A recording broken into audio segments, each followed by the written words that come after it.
Hello students, तो चलिए आज हम लोग शुरू करते हैं क्लास 10 का एक एकदम नया चैप्टर जो कि है चैप्टर नंबर 5 अरिथमेटिक प्रोग्रेशन। तो अब आप लोगों के दिमाग में आ रहा होगा कि अरिथमेटिक प्रोग्रेशन ये क्या होता है, ये तो हमने कभी पढ़ा नहीं क्योंकि ये तो 9th के सिलेबस में था भी नहीं। तो ये चैप्टर या ये जो टॉपिक है ये आप लोगों के लिए बहुत ज़्यादा नया है। तो सबसे पहले क्या करना पड़ेगा, हम लोगों को बहुत बेसिक से शुरुआत करना पड़ेगा। तो सबसे पहले हम लोग क्या जान लेते हैं कि अरिथमेटिक प्रोग्रेशन जो है वो है क्या।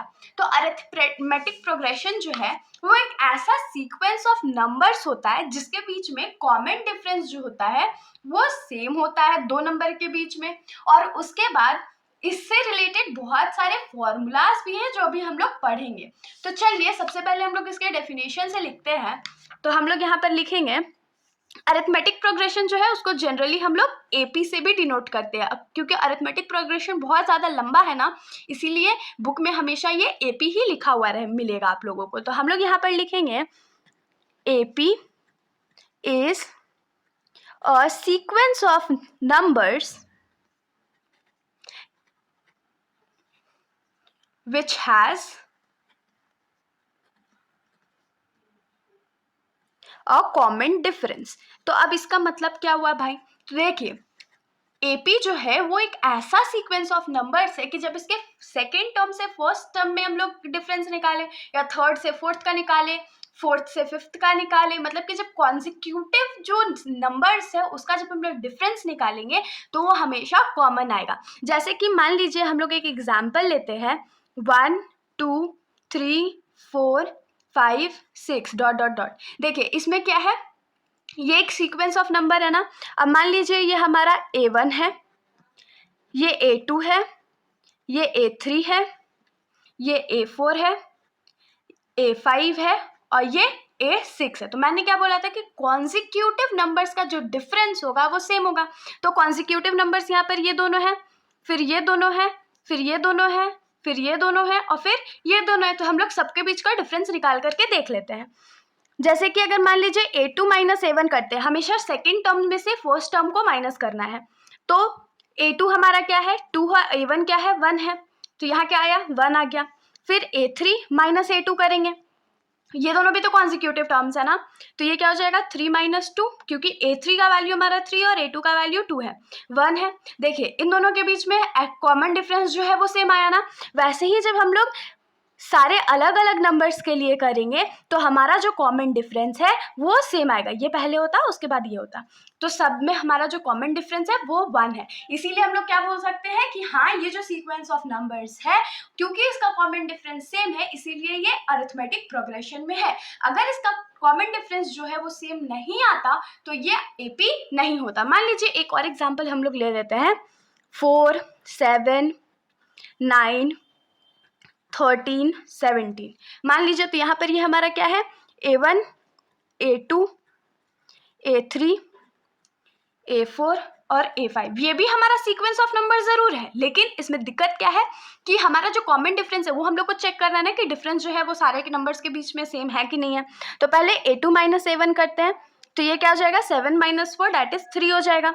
फिर A3 माइनस A2 जो है वो क्या आ जाएगा 9 माइनस 7 जो कि हो जाएगा 2।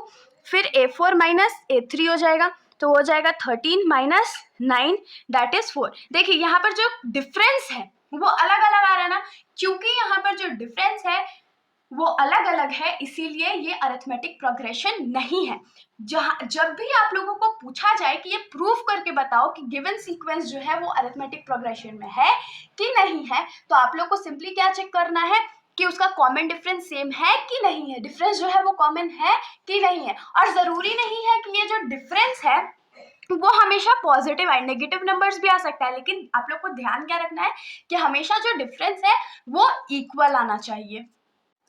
अब देखिए हमने एपी तो देख लिया कि एपी क्या होता है, तो अब एपी का कोई तो फॉर्म होगा ना लिखने का, जैसे क्वाड्रेटिक इक्वेशन का फॉर्म्स था वैसे एक जनरल फॉर्म एपी के लिए भी होता है, जिसमें हम लोग एपी का फॉर्म होता है ए प्लस डी, ए प्लस 2D, ए प्लस 3D और ऐसे करके ये ऐड होते जाएगा, मतलब ये जो है a+4d हो जाएगा, a+5d हो जाएगा, a+6d, जितने नंबर ऑफ टर्म्स आप लोग जा सकते हो वो, ये इसका क्या हो जाएगा, जनरल फॉर्म हो जाएगा। इसी को हम लोग जनरल फॉर्म बोलते हैं। तो अब आप लोग सोच रहे होंगे a का वैल्यू क्या है, तो a का जो वैल्यू है हमारा वो होता है फर्स्ट टर्म। हम लोग a को क्या पढ़ते हैं, फर्स्ट टर्म ऑफ AP। जैसे कि एक सीक्वेंस हमारा क्या था, 1 2 3 4 5 6, ये सीक्वेंस हमने अभी एग्जांपल में देखा था। तो यहाँ पर फर्स्ट टर्म क्या है हमारा 1 है, तो इसी का हम लोग वैल्यू क्या लिखेंगे, a लिखेंगे। अब देखिए d हमारे लिए नया कॉन्सेप्ट नहीं है। d मतलब क्या होता है, कॉमन डिफरेंस। इन दोनों के बीच में या दो कॉन्सिक्यूटिव नंबर्स के बीच में डिफरेंस क्या है, तो ये हमारा क्या हो जाएगा, कॉमन डिफरेंस। अब देखिए हमारे पास जो अरिथमेटिक प्रोग्रेशन है वो भी दो टाइप के, मतलब जो एपी है वो दो टाइप का है। एक है फाइनाइट एपी, फाइनाइट मतलब क्या होता है, फिक्स्ड नंबर ऑफ टर्म्स होते हैं, और दूसरा क्या है, इनफाइनाइट एपी। तो फाइनाइट एपी क्या होता है, मतलब इसको हम लोग क्या लिख सकते हैं, फिक्स्ड नंबर ऑफ टर्म्स। और इनफाइनाइट टर्म्स क्या है, तो इनफाइनाइट नंबर ऑफ टर्म्स, इसमें जो टर्म्स है वो भी कभी भी खत्म नहीं होने वाले हैं। तो अब जैसे मान लीजिए एक एपी है 1 2 3 4 और 5, ये भी एक एपी है, क्यों, क्योंकि इसके बीच में कॉमन डिफरेंस है। उसके बाद इसका फर्स्ट टर्म हम लोग को पता है, तो ये भी एपी है, लेकिन इसमें देखिए डॉट डॉट डॉट आगे मैंने नहीं दिया ना, तो ये क्या है, फिक्स्ड नंबर ऑफ टर्म्स है इसके पास। अगर मैं एक एपी लिखती 2 4 6 8 10, आप लोग देख सकते हैं यहाँ पर जो डिफरेंस होगा 4 - 2 2 है, 6 - 4 2 है, और इसको अगर डॉट डॉट डॉट तक 20 तक ले जाती तो ये भी मेरा क्या है, फिक्स्ड नंबर ऑफ टर्म्स है ना, क्योंकि वो 20 पे जाकर के रुक जा रहा है। और क्योंकि ये हमारा लास्ट टर्म है तो इसको हम लोग रिप्रेजेंट करते हैं an से। an मतलब nth टर्म, जो लास्ट टर्म है वो, ठीक है। और नंबर ऑफ टर्म्स को हम लोग कैसे रिप्रेजेंट करते हैं, तो n से रिप्रेजेंट करते हैं। तो n मतलब क्या होता है, नंबर ऑफ टर्म्स। अब हम लोग आ जाते हैं इनफाइनाइट एपी पे। तो इनफाइनाइट एपी क्या होता है, जिसका जो टर्म्स है वो कभी नहीं खत्म होगा, वो कंटिन्यू चलते जाएगा चलते जाएगा चलते जाएगा। जैसे मान लीजिए हम लोग सेम एग्जांपल लेते हैं 1 2 3 4 5, और अगर मैं इसके आगे डॉट डॉट डॉट दे दूं, इसका मतलब क्या है, ये नेवर एंडिंग है, कभी भी खत्म नहीं होने वाला। अगर आप लोगों को इन्फिनिटी तक जाना है तो वो इन्फिनिटी तक जाएगा। तो इसमें क्या है, ये इनफाइनाइट एपी हो गया। तो ये बहुत बेसिक कॉन्सेप्ट था एपी के लिए। इसके साथ हमारा ये जो सॉल्यूशन है यहीं पर खत्म हो जाता है। बाकी क्वेश्चंस हम लोग एक्सरसाइज में सॉल्व करेंगे। तो अगर आप लोगों को कोई भी डाउट हो तो आप लोग कमेंट सेक्शन में पूछ सकते हो, वरना अगर आप लोगों को वीडियो अच्छी लगी तो वीडियो को लाइक कर दीजिएगा, और मेरे चैनल को बिना सब्सक्राइब किए कहीं मत जाइएगा। Thank you.